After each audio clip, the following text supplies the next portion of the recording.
ظاہر ہوں گی کہ ایک انار 12 افراد کو کافی ہو جائے گا، اتنا برکت والا اور اتنا بڑا اس کا دانہ ہوگا.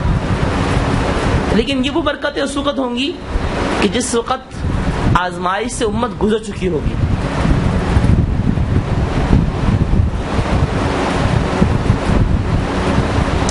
اسی طرح سے امام مہدی کی جو سیرت ہے اور ان کے بارے میں کچھ تذکرہ سید برزنجی رحمۃ اللہ نے بہت عمدہ بیان فرمایا ہے. فرماتے ہیں کہ امام مہدی نبی علیہ السلام کی سنت پر عمل کریں گے، کسی سوئے ہوئے شخص کی نیند خراب نہیں کریں گے، یعنی اخلاق ان کا بہت اعلیٰ ہوگا، ناحق خون نہیں بہائیں گے، ہاں البتہ سنت کے خلاف کام کرنے والوں سے جہاد کریں گے، تمام سنتوں کو زندہ کریں گے، ذوالقرنین سکندر اور حضرت سلیمان علیہ السلام کی طرح پوری دنیا کے فرما روا ہوں گے، صلیب کو توڑ دیں گے، خنزیر کو قتل کر دیں گے، زمین کو عدل و انصاف سے بھر دیں گے، اور اسی طرح سے بے شمار برکتوں کا تذکرہ کیا ہے. لیکن یہ ساری برکتیں اسی وقت ہوں گی جیسا کہ میں نے عرض کیا کہ جس کا حضرت عیسیٰ علیہ السلام دجال کو قتل کر دیں گے. امام مہدی کا حلیہ کے بارے میں تذکرہ آتا ہے، وہی آتا ہے کہ وہ گندمی رنگ کے ہوں گے، ہلکے پھلکے جسم کے ہوں گے، متوسط قد و قامت کے ہوں گے، کشادہ پیشانی ہوگی، بال جو ہیں وہ ان کے گول اور رنگ کھلتا ہوا ہوگا، سامنے کے 2 دانت انتہائی سفید اور ایک دوسرے سے کچھ فاصلے پہ ہوں گے، بالکل ملے ہوئے نہیں ہوں گے، دائیں رخسار پر سیاہ تل کا نشان ہوگا، کندھے پہ نبی اکرم علیہ الصلوۃ والسلام کی طرح کوئی علامت ہوگی، رانیں کشادہ ہوں گی، رنگ اہل عرب کی طرح اور جسم اسرائیلیوں جیسا ہوگا، زبان میں کچھ ثقل ہوگا جس کی وجہ سے بولتے ہوئے لکنت ہوا کرے گی، اور اسے تنگ آ کر اپنی بائیں ران پر اپنا دایاں ہاتھ مارا کریں گے. ظہور کے وقت 40 سال عمر ہوگی اور ایک روایت کے مطابق 30 سے 40 سال تک کی عمر ہوگی. اسی طرح کا حلیہ علی رضی اللہ تعالیٰ عنہ سے روایت میں بھی نقل ہے، کم و بیش یہی ہے، بعض حلیے کے اندر تھوڑا سا فرق ہے. لیکن اب یہاں سوال پیدا ہوتا ہے کہ امام مہدی کو کس طرح سے ہم پہچانیں گے، اور آخر امام مہدی کی ظہور سے پہلے کی وہ کون سی علامات ہیں کہ جن کو ہم دیکھ کر کہہ سکتے ہیں کہ بس امام مہدی کے ظہور کا زمانہ قریب آ گیا ہے. یہ 30 کے قریب علامات ہیں جن کا تذکرہ ملتا ہے. ان میں سے بعض سے پہلے ہیں، کس نے پہلے ہونا ہے کس نے بعد میں ہونا ہے یہ اللہ کے علم میں، لیکن کم و بیش 30 کے قریب علامات ملتی ہیں کہ جن کا مختلف روایات میں تذکرہ آتا ہے کہ جو امام مہدی کے ظہور سے پہلے ہوں گی. امام مہدی کی شناخت کی سب سے پہلی علامت تو یہ ہے کہ ان کے پاس نبی اکرم علیہ الصلوۃ والسلام کا کرتا مبارکہ اور جھنڈا ہوگا. یہ وہ جھنڈا ہے کہ جس کے بارے میں علامہ برزنجی رحمۃ اللہ علیہ فرماتے ہیں کہ نبی اکرم علیہ الصلوۃ والسلام کا یہ وہ جھنڈا ہے کہ جو نبی اکرم علیہ الصلوۃ والسلام کے زمانے سے لے کر آج تک اللہ جل شانہ نے چھپا کے رکھا، جو خاص نبی علیہ الصلوۃ والسلام استعمال فرمایا کرتے تھے، اور یہی جھنڈا امام مہدی کو دیا جائے گا. عجیب بات آپ کو بتلاؤں، اس امت کے اندر جس طرح سے جھوٹے نبی بہت کثرت سے گزرے ہیں، اسی طرح سے مہدیت کا دعویٰ کرنے والے بھی بہت کثرت سے گزرے ہیں اور گزر رہے ہیں. جو صحیح امام مہدی ہوں گے ان کو ایک رات قبل تک بھی یہ پتہ نہیں ہوگا کہ میں امام مہدی ہوں. وہ عام لوگوں کی طرح لوگوں میں اپنی زندگی گزر بسر کر رہے ہوں گے، بالکل اسی طرح جس طرح نبی اکرم علیہ الصلوۃ والسلام عام لوگوں کے ساتھ رہتے تھے، کہیں چھپ کے نہیں رہتے تھے. آپ علیہ الصلوۃ والسلام کا رہن سہن عام انسانوں کی طرح سے تھا، بالکل اسی طرح امام مہدی کا رہن سہن بالکل عام انسانوں کی طرح ہی ہوگا. اللہ جل شانہ ان کو ایک ہی رات میں ان کی تربیت فرمائے گا اور ان کو اس مقام پہ فائز کرے گا.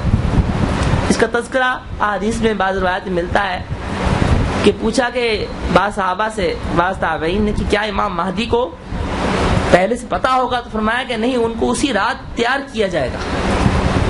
بالکل اسی طرح سے جس طرح سے نبی اکرم علیہ الصلوۃ والسلام پہ اللہ جل شانہ نے اس وقت وحی کی، وہ نبی تو نہیں ہے، امام مہدی نبی تو نہیں ہے، امتی ہیں، لیکن امت کے اندر ہم یہ کہہ سکتے ہیں کہ صحابہ کرام رضوان اللہ علیہ مجمعین کے بعد سب سے افضل ترین شخصیت ہے تو امام مہدی کی ہوگی۔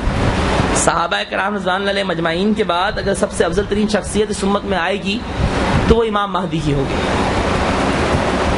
امام مہدی رحمۃ اللہ علیہ کی دوسری رضی اللہ عنہ کی دوسری جو علامت ہے وہ یہ ہوگی کہ جس وقت امام مہدی کا ظہور ہوگا تو وہ کہاں پہ ہوں گے؟ وہ ملتزم میں لپٹے ہوئے ہوں گے، بیت اللہ سے لپٹے ہوئے ہوں گے، اللہ سے دعا مانگ رہے ہوں گے، اور جس وقت وہ لپٹے ہوں گے اس وقت حدیث میں تذکرہ آتا ہے کہ ملک شام کے کتب اور ابدال ان کی تلاش میں ہوں گے۔ شام سے مراد موجودہ سیریا نہیں ہے، حدیث میں شام جس کو کہا جاتا ہے اس سے مراد سیریا، لبنان، فلسطین، اسرائیل، یہ پورا خطہ شام کہلاتا ہے۔ اور اسی شام کے بارے میں علامات متوسطہ میں سے ایک حدیث تذکرہ کرنے سے رہ گئی، دو حدیثیں، کہ حدیث میں فرمایا گیا کہ جس وقت شام میں فتنہ و فساد پھیل جائے تو امت میں خیر نہیں رہے گا، یعنی قیامت بہت قریب آ جائے گی۔ یہ علامات متوسطہ میں سے ہے، اور شام کا، فلسطین کا علاقہ، سیریا کا علاقہ، حتیٰ کہ ایک روایت میں تذکرہ آتا ہے کہ قرب قیامت کے قریب شام کی طرف بہت تیزی سے ہجرت ہوگی، اس کا مظاہرہ بھی ہم اس وقت دیکھ رہے ہیں۔ تو ملک شام سے یہ اولیاء اور فقہاء اور علماء یہ ان کی تلاش میں، اور باقی دنیا سے بھی یقیناً ہوں گے، لیکن حدیث میں تذکرہ خاص طور پہ شام اور یمن کا ملتا ہے۔ یہ ان کے تلاش میں پھر رہے ہوں گے اور یہ پہچانیں گے۔ جس وقت یہ پہچانیں گے تو اس وقت آسمان سے ایک ندا آئے گی، یہ بہت بڑی پہچان ہوگی امام مہدی کی کہ یہی امام مہدی ہے۔ اور وہ ندا کا آئے گی کہ ھذا المہدی خلیفۃ اللہ فاتبعوہ، کہ وہ امام مہدی ہیں جو اللہ کے خلیفہ ہیں، ان کی اتباع کرو۔ چنانچہ وہ کتب اور اولیاء ان کی بیعت کریں گے اور امام مہدی پھر ان سے بیعت لیں گے۔ یہ بیعت جہاد ہوگی۔ اسی طرح سے تیسری اور چوتھی علامت امام مہدی کی وہ یہ ہے کہ امام مہدی کی شناخت میں حضرت علی رضی اللہ تعالیٰ سے روایت مروی ہے کہ امام مہدی ایک پرندے کی طرف اشارہ کریں گے تو وہ گر پڑے گا، اسی طرح ایک درخت سے ایک شاخ توڑ کے زمین میں گاڑیں گے تو وہ اسی وقت سرزد ہو کر برگ اور بار لانے لگے گی۔ یہ اللہ جل شانہ ان کے ہاتھ سے دو کرامتوں کو خاص طور پر صادر کرے گا جو ان کی علامت ہوگی پہچان کی کہ یہی امام مہدی ہے۔ امام مہدی کی شناخت کی سب سے بڑی علامت ایک یہ ہوگی، امام مہدی کی جو شناخت کی جو سب سے بڑی جو علامات ہیں وہ یہ ہے کہ ان کے وقوع سے پہلے 3 بڑی علامتوں نے پیش آنا ہے۔ ان 3 بڑی علامتوں میں سے سب سے پہلی بڑی علامت کیا ہے؟ وہ ایک سفیانی کا تذکرہ ہے کہ جس کا ہمیں کئی روایات میں تذکرہ ملتا ہے، جو ملک شام کے علاقے سے ظہور کرے گا اور دمشق میں قتل و غارت کرے گا۔ اتنا قتل و غارت کرے گا کہ حدیث سے فرماتے ہیں کہ ماؤں کے پیٹ چاک کر کے بچوں کو نکال لے گا، نہ ماؤں کو چھوڑے گا نہ بچوں کو چھوڑے گا، کثرت سے علماء کو قتل کرے گا، شہید کرے گا۔ اس کو سفیانی کیوں کہا جاتا ہے؟ یہ حضرت سفیان رضی اللہ تعالیٰ عنہ کی نسل میں سے ہوگا۔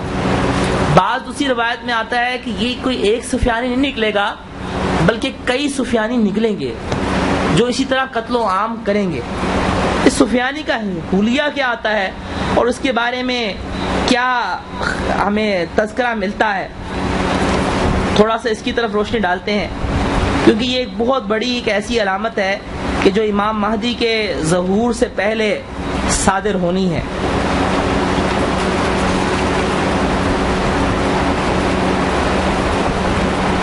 یہ سفیانی حضرت ابو سفیان کی اولاد میں سے اموی ہوگا اور یہ حکومت کرے گا اور لوگ اس کو حکومت سے اتاریں گے لیکن یہ اترے گا نہیں۔ اب یہ کون ہو سکتا ہے موجودہ دور کے اندر؟ کیا شام کا جو موجودہ سربراہ ہے کیا وہ یہ سفیانی ہے؟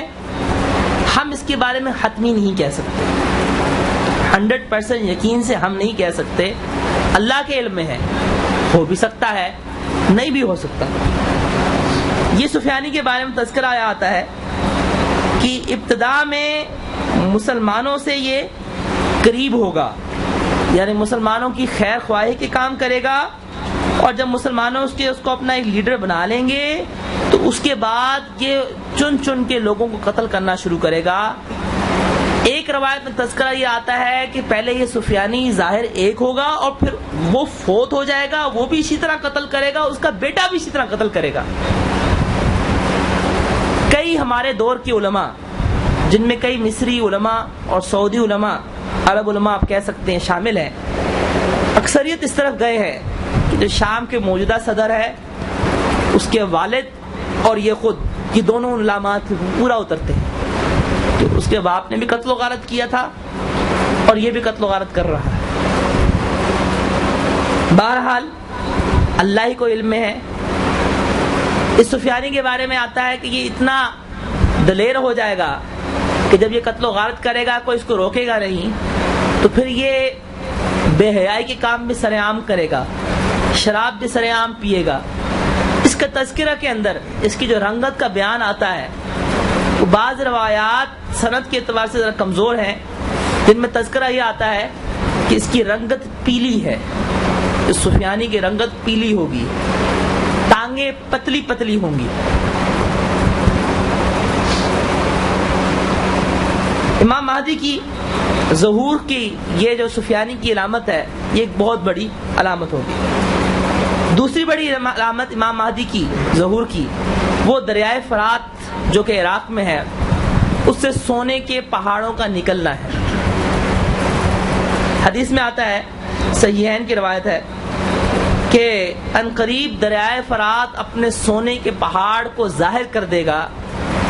فرمایا کہ اللہ کے نبی اکرم علیہ السلام نے کہ لوگ اس کو سونے کو حاصل کرنے کے لیے لڑ پڑیں گے، حتیٰ کہ 100 میں سے 99 افراد اس لڑائی میں مارے جائیں گے۔ اتنا قتل ہوگا، اتنا قتل ہوگا۔ اس کے لیے حدیث میں ملحمۃ الکبریٰ کے الفاظ ہیں کہ یہ ملحمۃ الکبریٰ ہوگا۔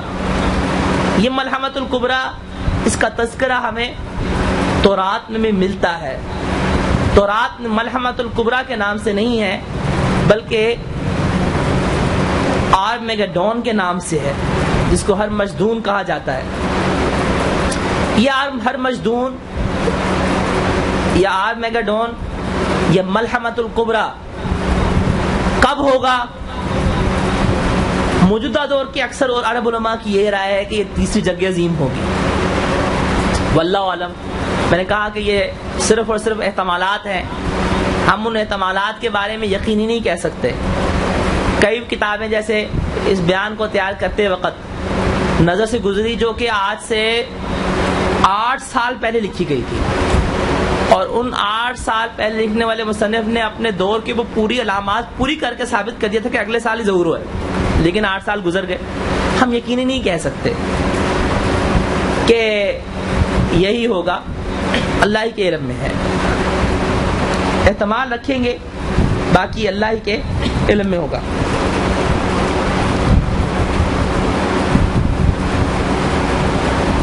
سفیانی کی جو علامت ہے اس کے بارے میں تذکرہ ایک اور پہچان اس کی ملتی ہے، وہ یہ ہے کہ سفیانی کا جو خروج ہوگا وہ دمشق کی وادی سے ہوگا، جس کا نام یابس ہوگا، یعنی یابس کا رہنے والا ہوگا۔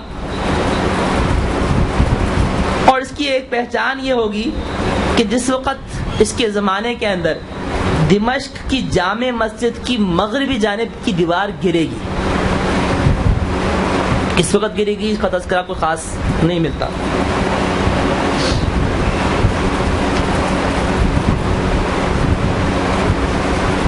اسی طرح سے بعض روایت میں تذکرہ یہ آتا ہے کہ یہ سفیانی ترکوں سے اور روم والوں سے جنگ کرے گا۔ یہ ترکوں سے جو جنگ ہے، یہ وہ والے ترک نہیں ہیں جو تاتاری ہیں، تو یہ روم والوں سے قیصہ کے مقام پہ جنگ کرے گا اور ان پر غالب آ جائے گا، زمین میں فساد برپا کرے گا۔ اس دوران کچھ قریشی افراد بھاگ کر